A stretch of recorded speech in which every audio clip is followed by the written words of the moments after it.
खडकवासला धरणातून यंदाच्या मोसमातला सर्वाधिक पाण्याचा विसर्ग हा केला जात आहे। आता आपण पाहतोय की जवळपास 43,000 क्युसेक्स वेगाने खडकवासला धरणातून पाण्याचा विसर्ग हा मुठा नदी पात्रामध्ये केला जात आहे।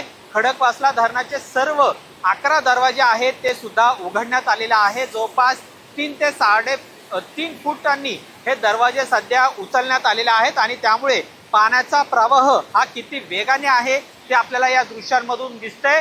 धडकी भरवणारी ही दृश्य आपण पाहतोय की खडकवासला धरणातून मोठ्या प्रमाणात पाण्याचा विसर्ग आहे तो सध्या सुरू झालेला आहे।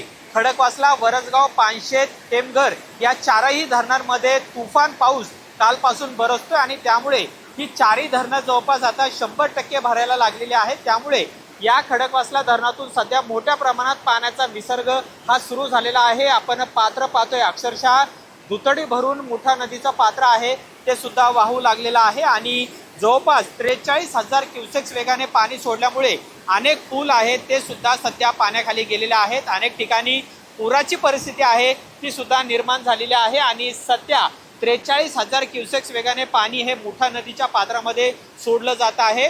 वरसगाव, पानशेत, टेमघर आणि हे खडकवासला ही चारही धरणं आता भरू लागलेली आहेत।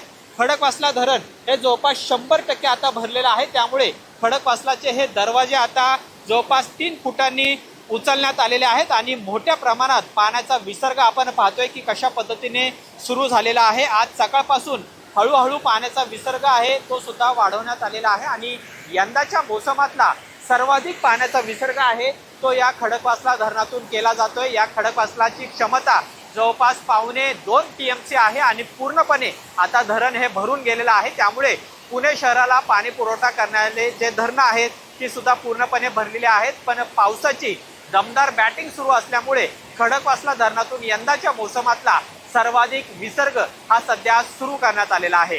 कॅमेरामन रोहित वनकट्टेसह अमोल धर्माधिकारी, LS मराठी, खडकवासला, पुणे।